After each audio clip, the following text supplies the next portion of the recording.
Folks, so today we've come to the Marconi Centre at Poldhu Cove, and this place is a very special place because this is where the late great Marconi, the father of radio, he made his first transatlantic radio broadcast transmission to America.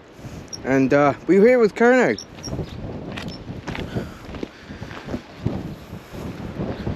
Kerno's here. Hi folks. Hey. Can we get in? Right, and today we're using the new bit of kit. We've got a media mod. We're using the media mod today. So excuse me. Oh bugger, it's closed. Is it closed? Oh bugger. Oh well we tried anyway. But we'll have a look around the outside. Yeah. Let's look at some cool little bits and pieces in there. That's pretty awesome. Yeah. So unfortunately it's closed, but never mind. So we're going to see if we can have a look at some of the masts and figuring out this. Oh, here we go, we're in.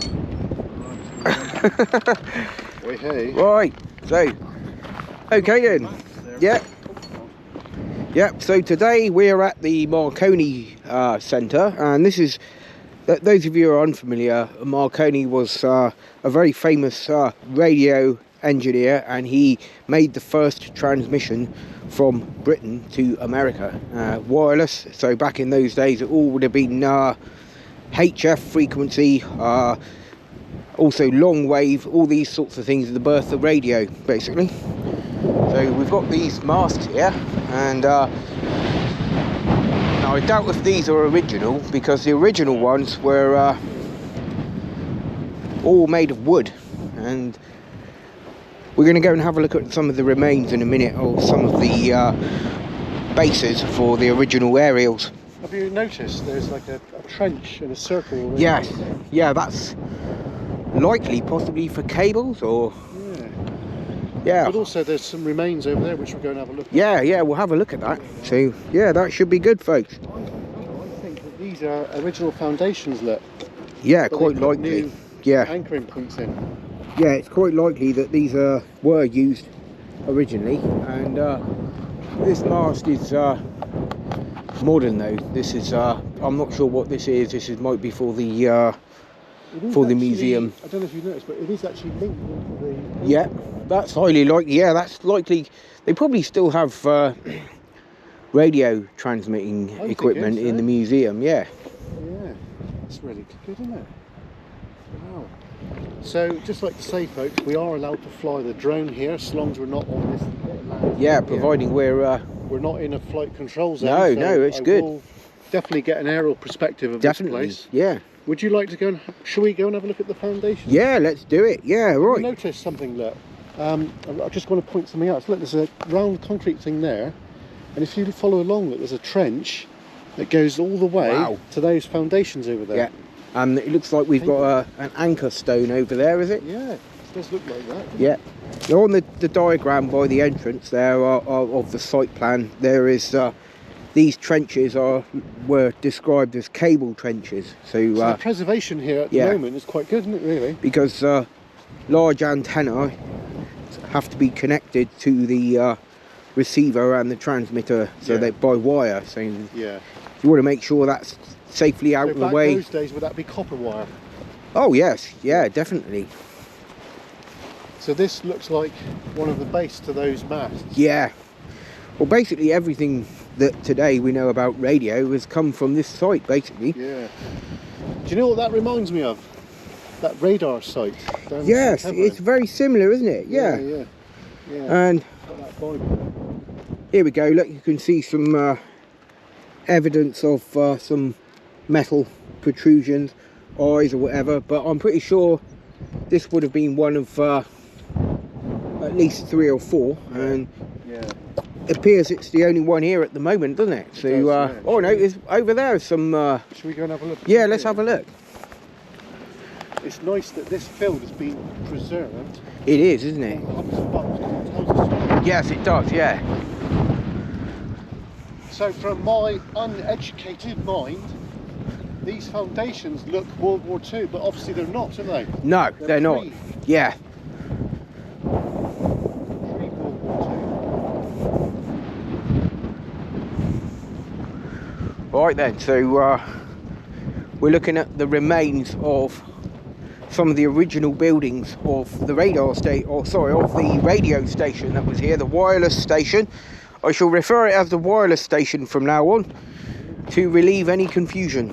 And yeah, so I think it's a shame really that this was knocked down, wasn't it? We imagine it should have been I think it should have been preserved. yeah. Oh, that looks like a fireplace there. Yes, I was going to say that. I hazard a guess that looks like a fireplace. Yeah. Yeah, that's pretty good. Yeah.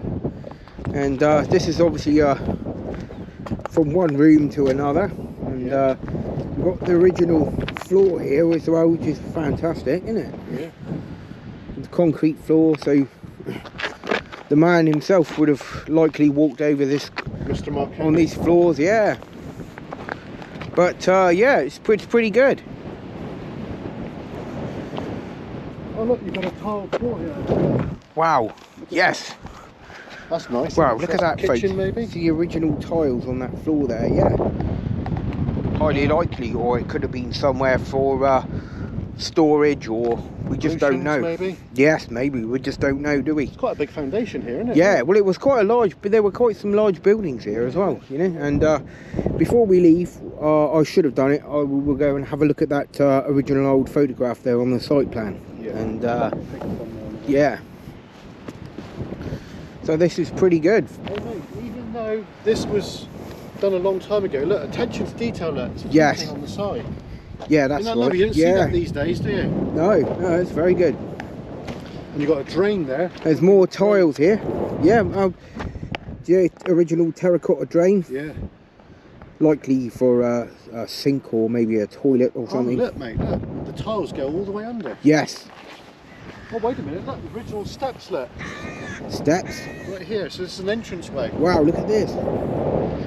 Yeah, so likely another crossover into another part of the building, or folks. So we're back again, and now we've come over a bit further from where we were. We were over there by those masts, and we were looking at the remains of the old buildings for the wireless station, and we've come and found these are obviously the remains of the brace points for the original Marconi antennas, or the aerials, which were made of wood.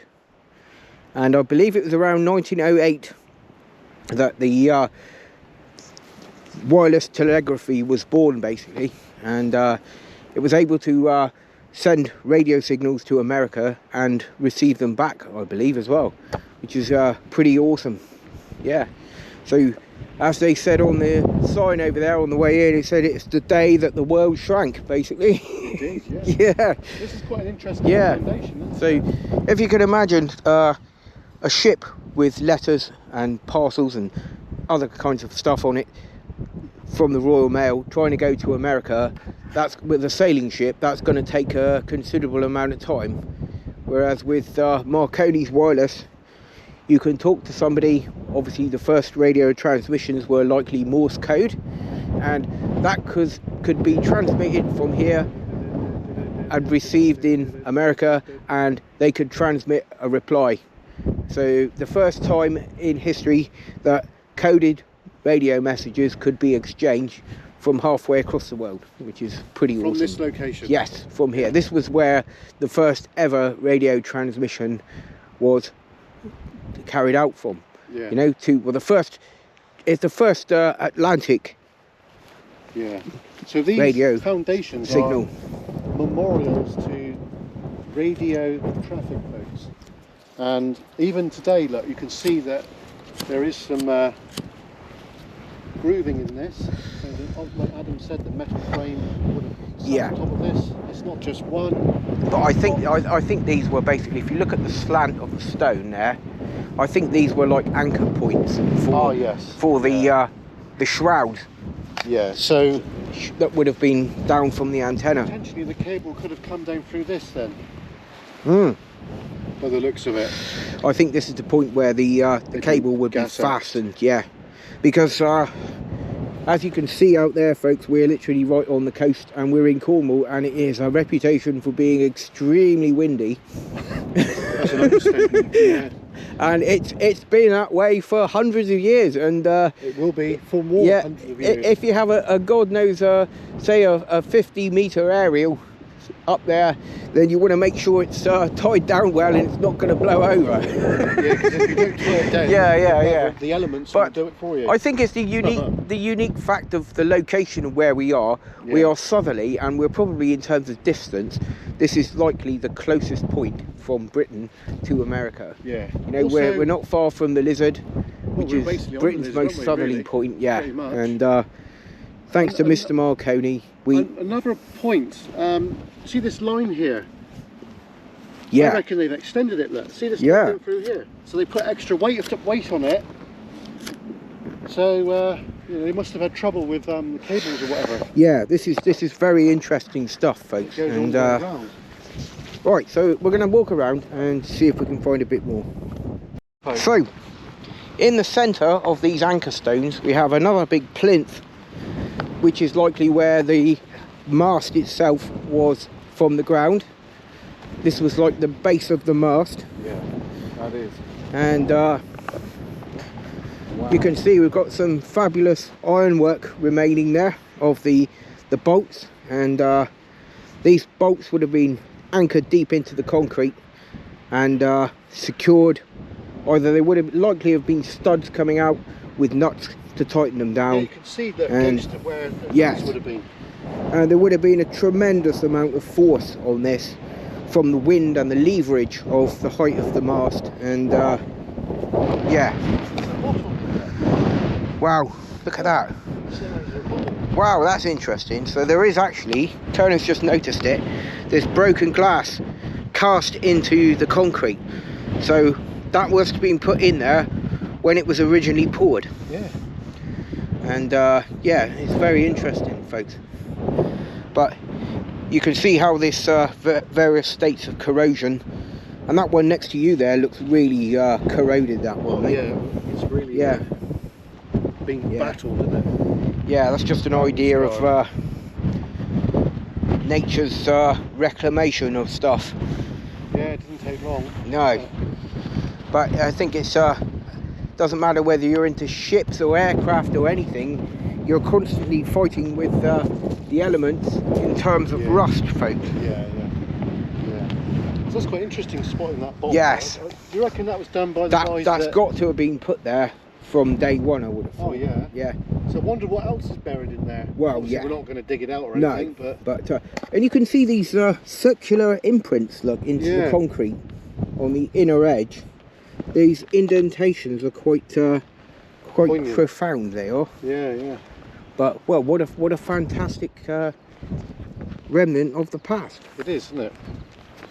It is. But, Hope you're enjoying this, folks. Please hype. And Yeah. I mean, that'll be great. Thanks. Please And please and check this out is the a public place. You can come down here and have a look. And like I said, we haven't jumped any fences or gone anywhere we shouldn't. And like you can see, you know, this coast path goes along from here right the way down through, and it's pretty good. Really is. Yeah. And just over there, we've got something else sticking out of the ground, so I recommend that we go and have a look. Right, back in a mo. Okay, we'll see you in a minute. Some more remains here. We've got this large mound in front of us, and if I just go down here a moment, then it's very difficult to tell what this was. Got And a concrete plinth here. yeah, but it's a mixture of, you got these kind of like granite stones which are cast into with concrete. They've used concrete and chunks of granite, and whether this might have just been the remains of a wall possibly, or could be a bit more, we're unsure. I think originally there would have Yeah. been a farm wall going across here, Yeah. but And you've got slate here as well, look, you've got a bit of slate. that's clearly had. But wood, yeah, isn't that's there? There's a casting for wood here. yeah, very interesting. Yeah, but what we're going to hopefully have a look at in a minute, folks, and I'll stand up here and show it to you, is we've got this monument here, and I'm guessing that's the Marconi monument, which we're going to go and have a look at. Yeah, we've had some really hot weather recently. It's a bit and cooler today 'cause of the breeze. yeah, it's a lot cooler. And I was just saying when we got here, I'm glad this wind is actually quite strong because it's helping to keep us cool. Yeah. And yep, so I'm guessing this goes out onto the coast path. Oh, we got a hook. There we go. There you go. No problem at all. So I will be hook person, and we will be responsible and hook the gate shut. Right. So this is the monument, and we'll have a good read of this in a minute. And it reads as 100 yards northeast of this column stood from 1900 to 1933 the famous Poldhu wireless station, designed by John Ambrose Fleming and erected by the Marconi Company of London, from which were transmitted the first signals ever conveyed across the Atlantic by wireless telegraphy.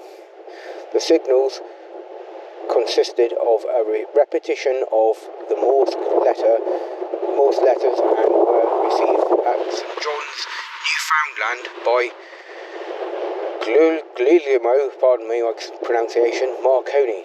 So that's obviously, and his British associates on the 12th of 12th, 1901. Wow. 1901, folks. From this place? Yes, from this place, yeah. And now obviously I have been here before, not for many years though, but I am aware of this place, and it's just great to actually be here and have a proper look at it. Yeah, I've been here once or twice before. On this side, Poldhu wireless station was used by the Marconi Company for the first transatlantic ocean service of the wireless telegraphy, which was opened with a second Marconi station at Glace Bay in Canada in 1902. When the Poldhu station was erected in 1900, wireless was in its infancy. When it was demolished in 1933, wireless was established for the communication on land, at sea and in the air. Wow. For direction, finding and broadcasting and television. Wow, television. Yeah. Yeah.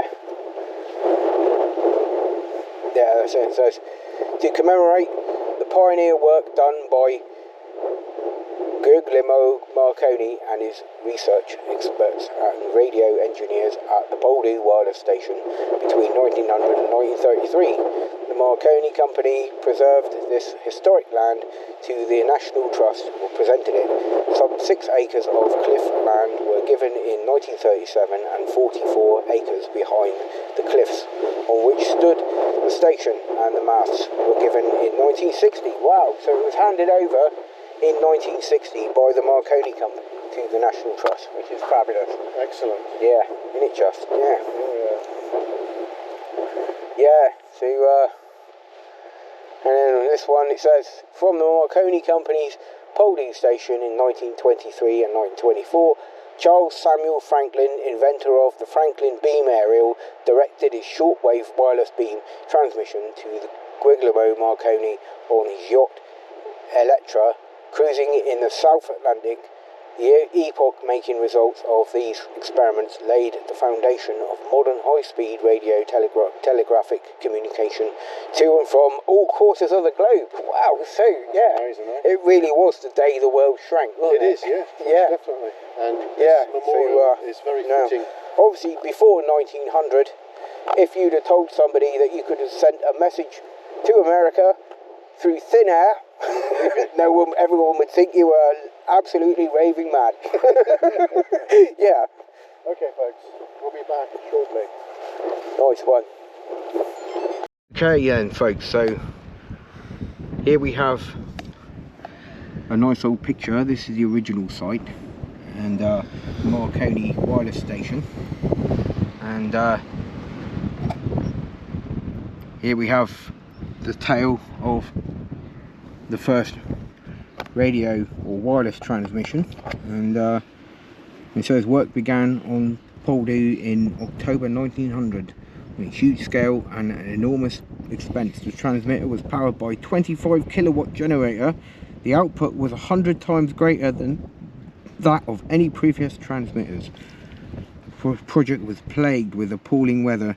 Original circular aerial pictured an inverted cone of 400 wires supported by 60 metre tall masts which surrounded the transmitter hut was flattened by a storm in September 1901. Marconi was undeterred and within a week had erected a temporary fan aerial, and he used this to transmit the historic signals in December. Wow. Yeah, and we have a site plan here. Right, so this would explain some of what we've seen. So just here, this is the entrance where we are, and then you've got the cable trenches there, which is still there today, raised trackway. We've got the transmitter room, which is the remains of the buildings that we saw here, and site of wooden towers in 1902, and I'm guessing that must have been, yeah, these are the wooden towers, and the engine room, the important generator that would have been here, and the monument is there, and also the 1925 railway for revolving aerial. Wow. So I'm guessing that was, I can only guess that was some kind of railway that would move the aerial around, which is amazing, yeah. It would rotate the aerial around, yeah. I'm guessing narrow gauge. Yeah, that's ingenious. Are these like well-known people? Yeah, so I'm guessing these must have been people from the day, and from the Marconi radio station. And also as well, you've got the man himself, Marconi, there he is. And you know, so yeah, so the Morse code dots that were sent through a winter gale across 2,128 miles of ocean from here to St John's in Newfoundland on the 12th of December 1901. Wow, flipping incredible, isn't it? And do you know where we're standing? We're standing right there. Yes, that's where we are, yeah. So we are, if we were here over 100 years ago, folks, we would, well, more than that now, we would be looking at this. Yeah. The wireless station, which is flipping amazing, yeah. And yeah, great. Alright, so we're going to move on now. I'm going to have our dinner, and we're going to go somewhere else. So see you in a bit, folks. See you in a bit.